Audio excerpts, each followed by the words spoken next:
My name is Tara Hart, and I'm a Library Service Officer at Monash University. On behalf of Caval and the Customer Services and Collaboration Network, CSCN, I'd like to welcome everyone to this first webinar in a series of two. To start us off, I would like to acknowledge the traditional custodians of the lands across Australia, where we live, learn, and work. We acknowledge and celebrate the inherent strengths of Aboriginal, Torres Strait Islander, and other First Nations peoples and communities, and recognise their continuing connection to land, waters, sky, and culture. We pay our respects to their elders, past and present. I would also like to welcome and extend my respects to First Nations peoples attending today.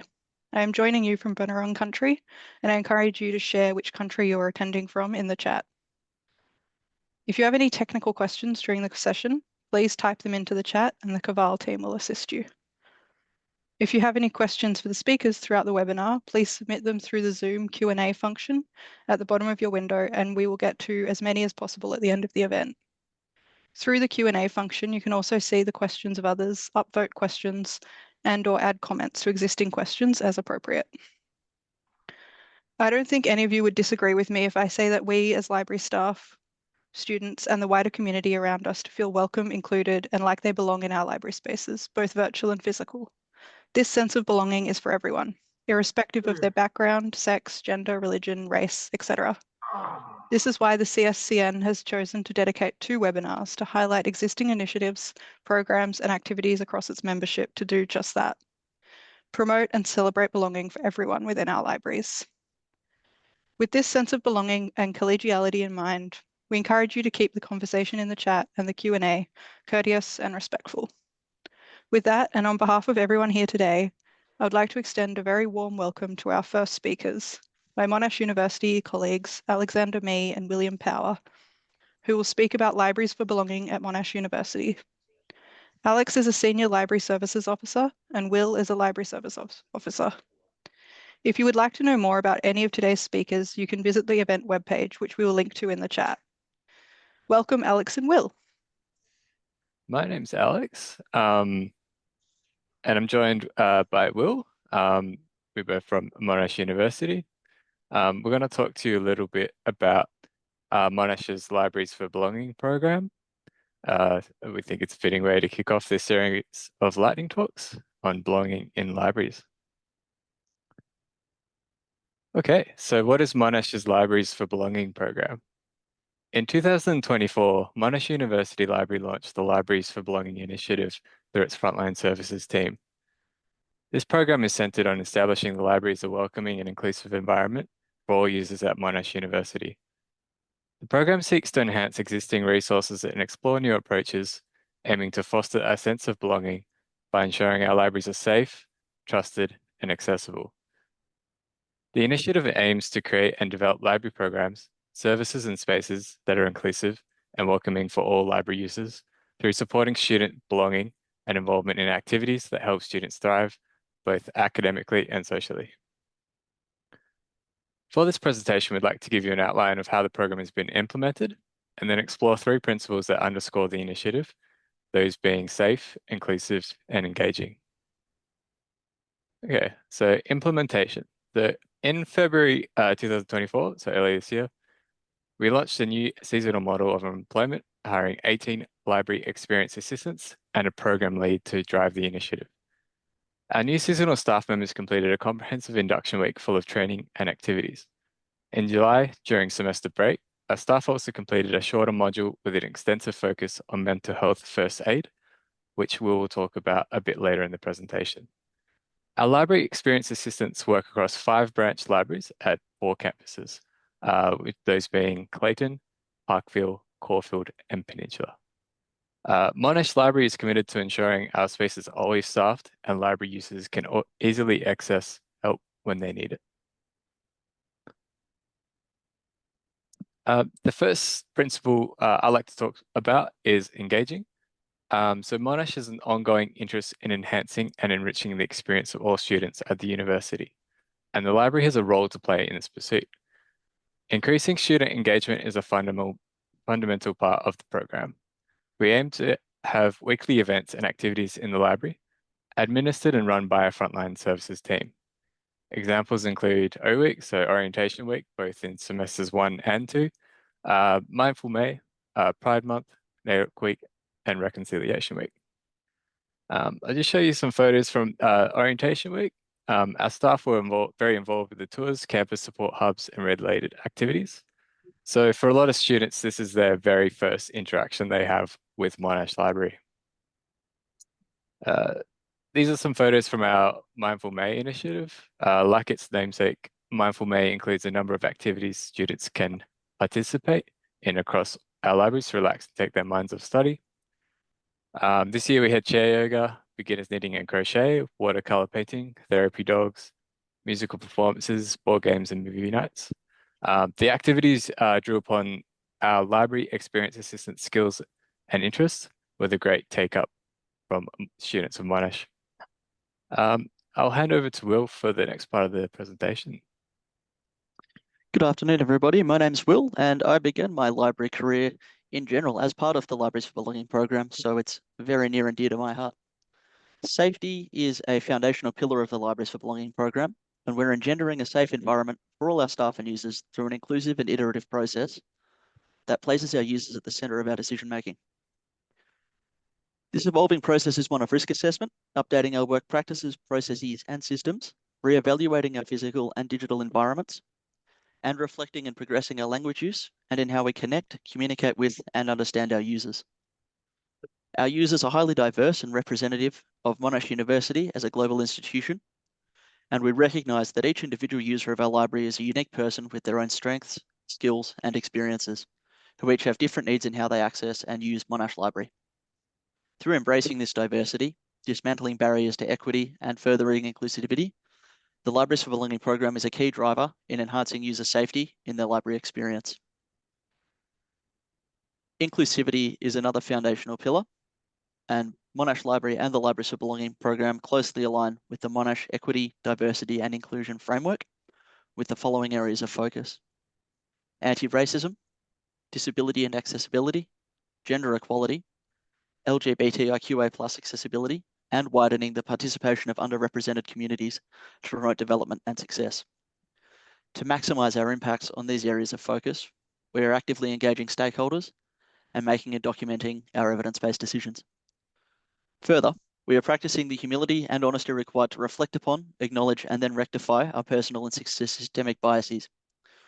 Through these reflections, feedback from our users, and learning from both our own and our users' experiences, we have identified and closed gaps, particularly when it comes to the training of our staff and what we need to best support our users. So, every year, 1 in 5 Australians will experience a common mental illness. Similarly, 1 in either 6 or 7 of all people are neurodiverse, with estimates of between 11% to 30% of all undergraduate students falling amongst this cohort. Traditional views of the library user are held as being monolithic, but are now clearly outdated, and fostering a sense of belonging is a vital part of our role as library staff. We have a duty to ensure students never feel their presence or needs are a burden and to focus on their actual needs, shifting our library to being more inclusive and less discomforting for everyone. As such, a major success of the Libraries for Belonging program has been the delivery of mental health first aid training to the majority of our frontline staff, and particularly those team members who work outside of normal business hours. Now, our frontline team is equipped with the skills to listen, connect, and offer support when it matters most. This training has been grounded in research and guided by the voice of lived experience, and enabled our team to have the confidence and evidence-based tools to recognise and respond to someone experiencing a mental health problem or mental health crisis until professional help is available or the crisis resolves. The delivery of this training has also further encouraged breaking down the barriers of stigma and ignorance around mental health generally and crises more specifically. In concert with other departments at Monash, the Libraries for Belonging program has also further promoted and facilitated pathways to support, whether personal, professional, or peer networked. In closing, Alex and I would both like to reflect on what Libraries for Belonging means to us personally. Okay, for me, the idea of belonging is something that is experienced, but yet not consciously recognized. We know what it feels like to be included or excluded, but we might not consciously put a thought to it or identify it when we are using a space. In a library context, I see belonging as something that isn't predominantly transactional. So when you enter a space like a library, No one is asking you why you're there or what your purpose is there. Everyone is welcome at the library. It's helpful to reflect on places where you felt like you belonged. The aim of the program is to develop and strengthen that feeling across all of our spaces and in the interaction with our students, staff, and visitors. And as I mentioned at the beginning of the speech, my introduction to the professional world of libraries was via Monash University and the Libraries for Belonging program. And as somebody who identifies as being neurodivergent, I do feel a true sense of not only belonging but pride in that my experience of the world and my unique needs are not only acknowledged and respected, but actively asked for and considered. I do feel quite privileged that I have the opportunity to be a part of the change that I want to see in society more generally, and in the library more specifically, both as a professional and as a avowed library user. Myself, and I presume most, if not all of us, have always found the library to be a place of safety, comfort, and solace. However, I think we can all recognise that this may not be the case for all of our users, and it is up to us, both as individuals and all of our organisations, to bridge that gap. Through the approaches of being engaging, safe, and inclusive, Monash Library and the Libraries for Belonging program is striving to do just that. Both Alex and myself would wholeheartedly thank all of you for your time and attention this afternoon. Thank you. And thank you to Kaval for hosting and preparing this talk. That's it from us. Thank you. Thank you so much, Alex and Will, for that insightful journey through the inception and progress of this new initiative at Monash Uni Library. Next up, we have Sally Hand, Senior Librarian at Victoria University, who will tell us about some of her library's existing partnerships. Welcome, Sally. Thanks, Tara. Fantastic. So hi, everyone. My name is Sally Hand. I'm a Senior Librarian with Victoria University Library, and my lightning talk today is on Victoria University Library partnerships and the client experience. Before I begin, I would like to acknowledge that the land on which we meet is a place of age-old ceremonies, celebration, initiation and renewal, and that the Kulin people's living culture has a unique role in the life of this region. So I want to start with our new university librarian, Jane Miller. I'm sure most of you know of or have worked with Jane. Jane commenced with VU in April this year, and at our very first all-library staff meeting in May, Jane put up a slide, VU Library 2024 priorities. And now two of those key points were one, services and engagement, a vision for the future, and the second, activated spaces, where our partnerships come into play. So Jane also emphasised that VU Library is evolving beyond just being a repository of physical resources. The library is now exploring innovative ways to attract students, staff and the community to the library to activate the library spaces. So Victoria University Library is actively accepting opportunities to collaborate or form partnerships. These collaborations and partnerships enhance the value for our partners' endeavours and benefits the library. So this approach supports VU's vision and the flipped campus model, optimising the use of our spaces and serving as a strategic and important initiative for both the library and the university. Jane has also noted that many of our library database licences allow for walk-in access and emphasised the importance of utilising this feature. So we are exploring the setup of a freestanding PC for industry community members to access library resources, of course, pending a review of each subscription and the setup of the Open Athens login. So with VU partners Aspire, Lifeline and Western Chances on campus, offering walk-in access to our library databases would be a valuable addition. So I just want to touch on post-COVID. So loans of physical resources have reduced. The proportion of physical journals in our collection has decreased as part of our business strategy, and physical resources not borrowed more than 10 years are being weeded. So VU collection development policy states the collection has a digital first focus to maximise the availability of resources in digital formats through enabling seamless and device agnostic access. And of course, our campuses are becoming more than just collections of print resources. They are becoming a place of engagement and partnerships. So just to touch further on the statistical side of the library's collection, the pie chart illustrates the library's collection and subscription holdings. So it's important to note that In addition to the owned ebooks, the library provides approximately 900,000 additional titles through the EBA, or Evidence-Based Acquisition, and PDA, Patron-Driven Acquisition Program. Although the library does not own these titles, patrons have the potential to access a wide range of other materials. And just in relation to the library visits, while the use of the library space remains at the lower level than pre-pandemic, the number of visits across all sites in 2023 totaled approximately 259,000, which is an increase of 29% on 2022. So post-pandemic, Victoria University has adopted a more flexible and student-focused teaching approach, offering students to participate in hybrid, on-campus or fully online formats, leading to the decrease in visits across sites. So as previously mentioned, Victoria University Library is evolving beyond its traditional role as a repository for physical resources. The library is embracing innovation and actively engaging with students, staff and the community through partnerships and collaborations. And I just want to talk about some of those notable examples of these partnerships include Western Chances, Footscray High School and Wyndham Technical School. So the following is a brief overview of the collaborations between these partners and Victoria University Library.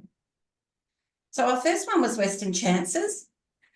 Victoria University has formed a partnership with Western Chances, who provide scholarships, opportunity programs and ongoing support for young people in Melbourne's West. The External Relationships and Partnership Department of VU contacted the library to discuss hosting an event to formalise the partnership at our Footscray Nicholson Library. So library management supported the event and frontline staff, including library officers and library student assistants from Footscray Nicholson and St Albans Library, helped prepare the space, including organising the cleaners to remove rubbish students had cleverly hidden behind the furniture. The event, of course, was attended by many visiting dignitaries, including the Victorian Minister for Education, the Honourable Ben Carroll, who pledged $100,000, along with Terry Bracks, founding chair of Western Chances, the Chancellor, the Honourable Steve Bracks, the Vice Chancellor, Professor Adam Shoemaker, VU staff, students and Western Chances alumni. So this was really an excellent opportunity for the library to showcase its facilities and support the partnership. And you can see the library in the background in the photo just there. Our next partnership was with Footscray High School. So teacher Kate Habrook, who taught Year 11 Ancient History, contacted the VU Library. Kate's class needed to obtain resources on Mesopotamia, I hope I said that correctly, for an assignment. She inquired if VU Library was able to give the students access to its resources to obtain academic journal articles. So library management saw this as an exciting collaboration and opportunity for a potential partnership going forward that aligns with VU's vision. So the library's digital services department was contacted to ascertain if it was possible, firstly, for the students from Footscray High School to log in and access library resources. Our wonderful digital services lead, Elise, an absolute genius, was able to set up an access account in Open Athens. The challenge then was providing login access to the VU systems since the students aren't enrolled. So IT were contacted and they offered a solution, a generic password that is refreshed monthly. So a class was arranged with Kate's students for the 13th of June at Footscray Park Library. Kate arrived with 14 very enthusiastic Year 11 Ancient History students who received an overview of Footscray Park Library's layout, facilities and services. They then attended a computer lab session with a PowerPoint on library staff roles, the collection, search tips and a live demo of logging in and using the VU library search. The students were engaged, sought assistance and saved resources for their assignments.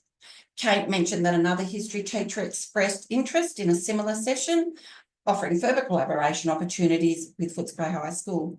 This was really an exciting opportunity for the library to share their resources and for the students to experience an academic library and how an academic library operates. And lastly,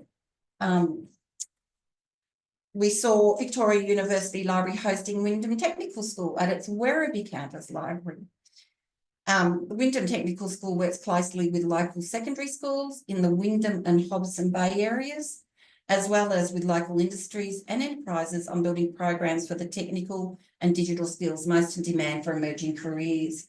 So located directly behind Werribee Library, Wyndham Technical School reached out to the library to ask if they could use part of the library space for a primary school community event featuring the first Lego League Robotics.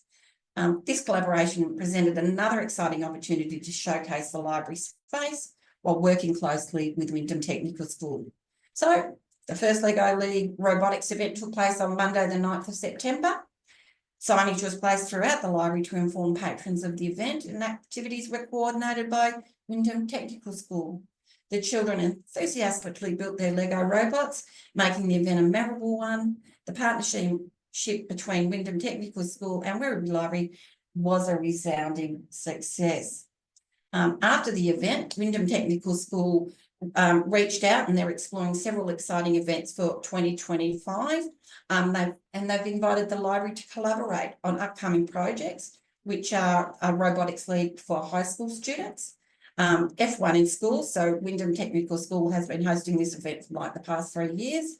And this is where students not only design and race miniature cars, they also build expo booths, those like that you see at professional exhibitions. And then finally, Girls in Tech. So this program is job fairs for girls interested in technology careers, with exhibitors from local tech businesses and schools presenting their work. So Wyndham Technical School is looking to the future and has inquired about the possibility of expanding these events across multiple VU libraries if they become regular occurrences. This expansion could include transforming library spaces into co-working hubs equipped with 3D printers, robotic stations and STEM programs, further enhancing the partnership and providing new learning opportunities for the community. It's a collaboration that I'm sure library management will explore.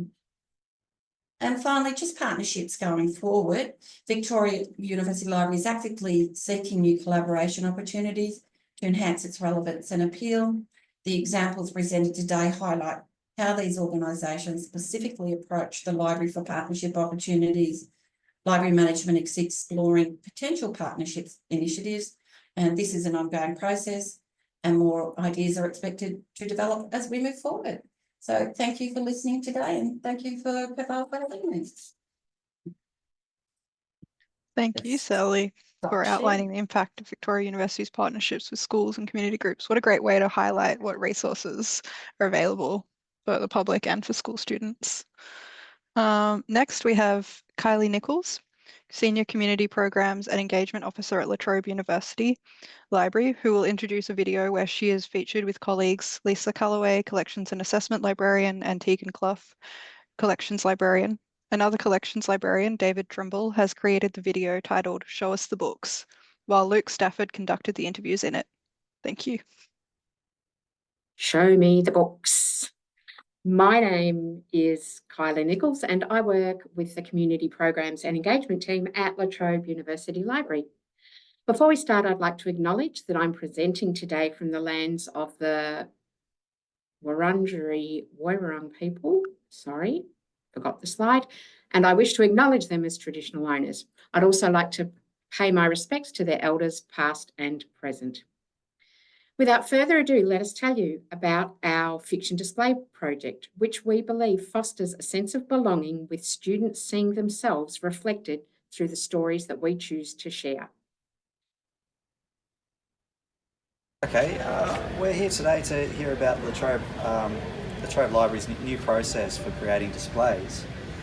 Can you tell me a bit more about how that came about, please? I would love to, Luke. Excellent.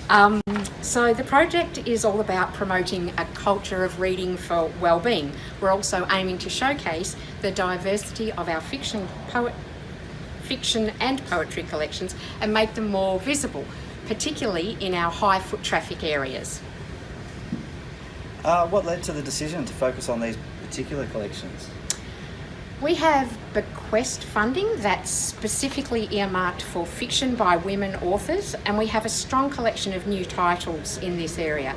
Additionally, we have standing orders for fiction titles that have been shortlisted for or have won awards. And we wanted to make sure that these researchers resources are prominently featured and easily accessible.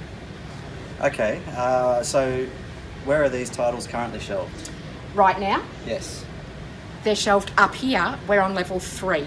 Not many people make it up here to the 3rd level of the library where all of our collections are. The majority of our foot traffic is on level 1, a little less on level 2, and not many up here at all. So what were your initial goals of this project and how did you measure success? Our main goal was to create an easily managed display that would be regularly updated with new titles and to increase the borrowing from our fiction collection. We wanted to see if making these books more visible and accessible would encourage more people to borrow and enjoy them. And we measured success with some clever reporting before and during the project. Oh, that's great. What are you hoping to achieve through this project? Ultimately, we want to show our students the diversity of our collections, and by doing so we hope to show our students that they are represented in our diverse collections and therefore belong in our library.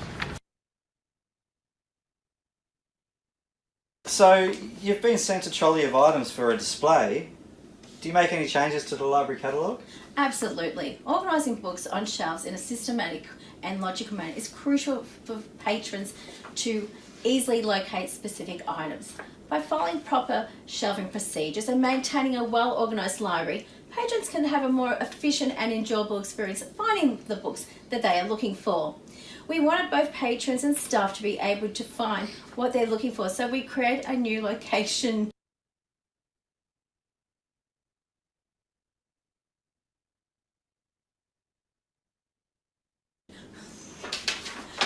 called On Display 1. We have many displays. We thought it was necessary to distinguish this from other displays. We also place a note on the item's record that only staff can see. That sends an alert with a date as to when the items are due to be removed off the display. Why do you do that? Rotating displays helps keep the library fresh and engaging for patrons. By regularly updating the displays and rotating books, patrons are exposed to a variety of titles and genres, encouraging exploration and discovery. This practice also helps to showcase different books and authors, keeping the space dynamic and appealing to visitors. Alright. So after the changes are made on the library catalogue, do you then place them on the display shelf? No, it's important to have dedicated and specialised different teams. We are responsible for the placement of items and they're checking what's out on the display area every day. This attention to detail contributes to a positive overall experience for library visitors. Do you find that the process flows? Wouldn't it be easier to do the whole task on your own? No, there are too many components to do it all from the collections team. Selecting the items, updating the catalogue, preparing signage and placing items on display shelves is time consuming. There are lots of moving parts that need careful planning. Kylie mentioned... Breaking down the task into manageable steps helps us organise and means that the process doesn't have a single point of failure because each team takes ownership of the steps. We effectively showcase the library's collection and create an inviting display for visitors to enjoy. Okay, how often... Kylie mentioned earlier some clever reporting. Were there any obstacles in creating these? Yeah, the biggest obstacle was choosing a jury range for loans that could be included. Most of our fiction is catalogued as the call number for English fiction is 3823, as it is in English, but there are also many in the 810s, for example, American fiction, so we expanded the range to include them.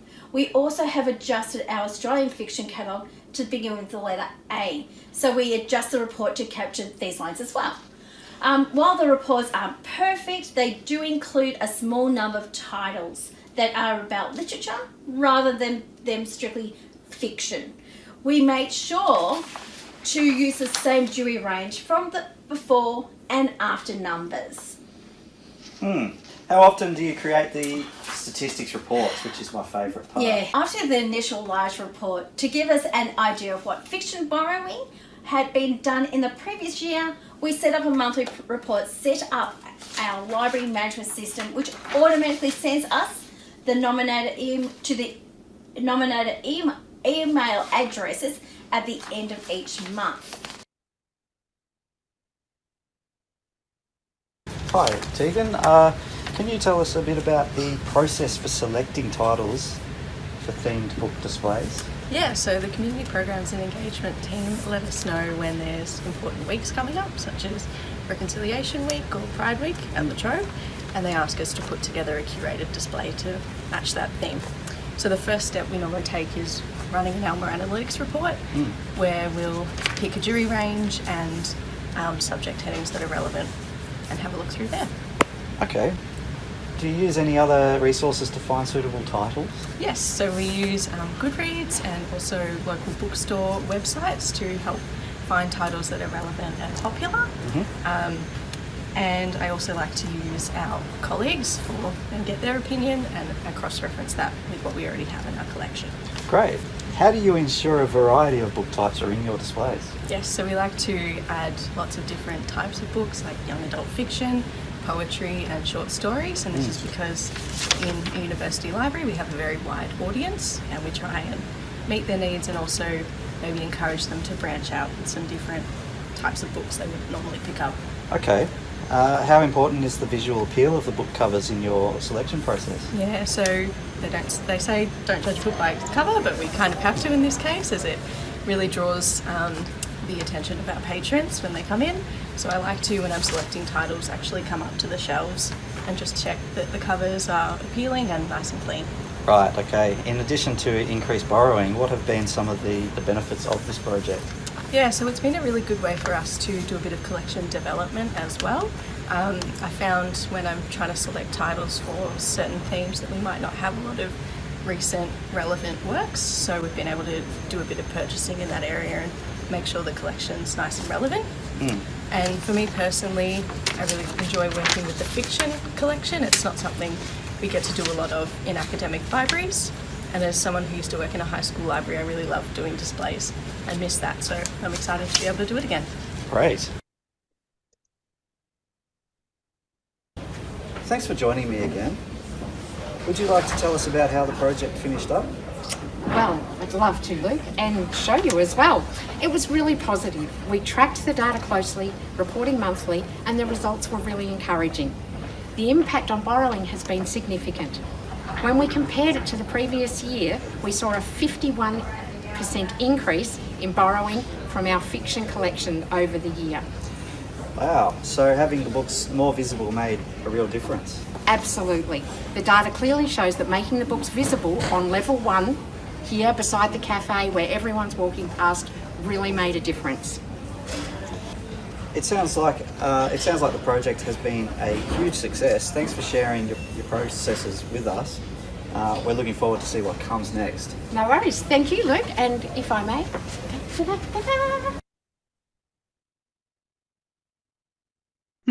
That's all from us. I just wanted to say thank you to my co-presenters who did a fantastic job, to Luke, our interviewer, and to David for doing the video editing, and also thank you to Caval for hosting today. Thanks, Kylie, for presenting and being here, and thanks to Lisa, David, Tegan and Luke for taking us through the whole process behind the fiction displays and what's involved. It's really excited to see fiction highlighted in an academic library. Next, we are joined by Shana O'Brien, who is a Library Service Officer at the University of Melbourne. Shana will present the lightning talk, How Does the Library Feature in the Lives of Students? A Library Students as Partners and Human-Centered Design project. Thanks, Shana. Yeah, cool, fantastic. Except, of course, it's at the very end, isn't it? Give me 2 seconds, but everyone can see my attribution, which is good. So I get some of my icons from Flaticon, and I really liked this presentation template, so I thought I should let everybody know where I found it. So give me a second to get to the end of my slides. All right. I'm just going to scroll through. I apologize if it makes anyone sick. Okay, so I want to talk about how the library features in the lives of students. We actually did this as a project in 2023. It was literally the name of the project, and it was our core goal. We wanted to know if the students' needs had changed post-COVID, and identify if there are any new opportunities to engage with students or activate library spaces to meet the changing needs. We started with a team of 2 senior librarians, 5 frontline librarians from 5 disciplines and 4 branches, and 2 students from the Academic Skills Student as Partners program. And I did it because I usually muck that up. We started by learning about the human-centered design, which is a creative approach to problem solving and starts with the people you're designing for. As its core, it's about cultivating deep empathy with the people that use our services, in this case, the students, and developing spaces and solutions for them. We learned a lot of great concepts like assumption storming and solution seduction, which was really cool. We did an exercise. We were asked to draw as many buttons as possible. And one of the things, and for example, is if you're drawing buttons, which one would you draw if you got asked? So context is important, but are you assuming a context that isn't true? Or, for example, I do fabric craft. Is my background in fabric craft make it more inclined for me to do a button that would use fabric? So it was just a really simple thing that made you think about what we were being taught, and it was a lot of fun. So then we got out our butcher's paper and our pretty texters, and we sat down and said, what did we think the students were seeking? We wrote down every idea, big, small, branch specific, uni-wide, library-wide, just whatever we wanted. And then we brainstormed and we talked about them, and we looked at whether the ideas were too narrow or too broad, what our biases and preconceptions were, and we stormed our assumptions. And from there, we created 6 questions that we were going to use to interview students. So we started with describing an average day at the university, which was quite interesting for me because I was a student here 25 years ago as an arts degree, and to hear how much it differed and how much it was the same was quite an experience. We also asked them what came to mind when they said university library, and have you interacted with the library, if at all? And those 2 questions made us realise that there's a disconnect between our physical spaces and our digital, and that the students don't often connect the 2. So that is something we're working on in future, and we've got some plans for that. We asked what they found difficult about their uni experience in general and what they thought could help. And in a perfect world, what you would want from the library. And so many of them really stopped and thought about that. It was lovely to see. So we searched for participants. We wanted ideally 30 students with an even spread of cohorts and domestic and international undergraduate, graduate courses and faculties. We broke into 3 teams to interview 10 each, and then our approach was our own. So my team literally went out and found students that were studying anywhere but the library, because we wanted to see maybe why that is. Was there not enough space? Didn't they not like it? All that kind of question. My colleagues' team put a sign on the service desk that says free coffee, ask us about catch, because we were giving out a free coffee voucher with our interviews. So that was kind of fun. And finding students that weren't postgraduate science engineering was not as easy as I thought. Everyone we approached seemed to be doing the same course. And we tried all over campus. So this aspect was really important and special to me, actually, because we went into their spaces and we sat down and we had a conversation. It gave us a chance to engage with them and their answers and expand on their answers and ask follow-up questions and get a better understanding of what they were talking about. I felt that the answers were more spontaneous and honest, because they're not filling out a survey or with an idea that they want to give feedback, or they're not proofreading their answers and making sure that it says what they think they wanted to say. They just spoke from the heart, and that was really, really nice.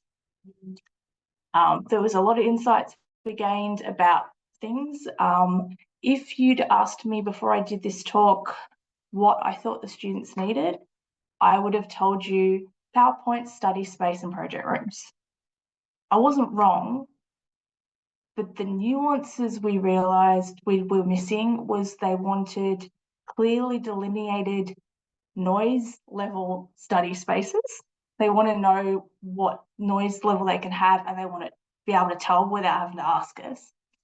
That aesthetics was important. They want modern, bright, open spaces with lots of varieties of seating and plants and happy things, and they want books. They don't necessarily want to borrow them, but it's not a library without books. So the overall nuances we'd been missing was that the vibe was just as important as the space itself, or having a desk they could sit at or a PowerPoint to use, which was also something that was good to hear. I wrote that down, so if you're reading it later, then you know what the iconography was. So further insights that we found is that they're using the library as a third space that's distinctive from home and work. They use it as a bridge between classes. They're often trying to get all their classes into 1 or 2 days so they can work and study on the others. They're at the university all day, and the gaps between classes can be hours. So the library provides a space for that. It gave them a place for independent study in a community, in a communal space, a focused study space, a space where they could have peer accountability and reduced isolation, even if they didn't talk to anybody. A further insight that brought me quite a bit of joy was that multiple people said that the library, they wanted the library to be a community, to be somewhere they belonged. Here's our favourite quote, which is, "That's what I want from libraries, communities for all different sorts of people to come and learn things and share ideas and be welcome into a space. Isn't that what most people want from libraries?" I cheer up every time. So this was really lovely, and it was such a nice thing to hear. It's something we can build on, and I hope we've already got a good start, but it is somewhere that we can go. So yeah, I found the whole experience really fantastic. Anyway, so outcomes we've already started. We've done an O-Week challenge. It's a treasure hunt. There are, I think, 7 questions per branch. And the first question is, what is the name of the person working the service desk right now? I spoke to so many students. They had my name, that was the question. We were making librarians more approachable and less scary, showing that they could come up with the silliest of questions and we didn't mind. And then other questions like, where's the printer, find a book, take a photo of a study space you might like to study at. They got a sticker if they answered all the questions in one branch, and a keep cup if they went to all 5 branches. On the Wednesday of the second semester, we went viral on WeChat, and by the Thursday, we'd run out of prizes. So it was really, really cool. And when I told a student we'd run out, she said, the game is popular because it's meaningful.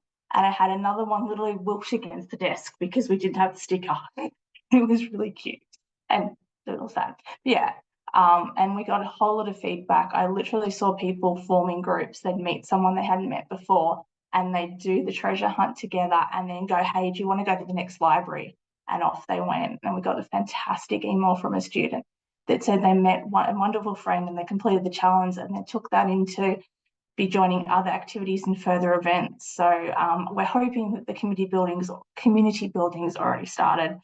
So yeah, so both the project of the library in the lives of students and the O-Week challenge were a really beautiful thing to be part of, and I learned a lot. Not just learning about human-centered design and getting to design the survey questions myself, but to do the interviews. And I even enjoyed writing the reports and doing a presentation on it, so much so I volunteered to talk here. So I'm really pleased to be part of the library and these projects and the future at the university, and to be talking here at Cavell. And thank you for having me. And back to you. Thanks, Shona. So exciting to see what we can learn from the students when we take time to talk to them. Thanks everyone so much for sharing and for coming and being here and being engaged. It's so exciting to see what we can do when we all come together. As a token of our appreciation, Caval has arranged for native trees to be planted through the organisation 15 Trees. If you have questions after the webinar, please email members@caval.edu.au and the team will forward your questions to the relevant person. As I mentioned at the start of the session, this was only the first of 2 Belonging in Libraries webinars, with the second scheduled for 10 to 11:30 a.m. on Thursday, the 10th of October, where we'll hear for another 5 groups about their work in this space. The link to register for the event has been placed in the chat. Thank you everyone for attending today, and I hope to see you again on the 10th.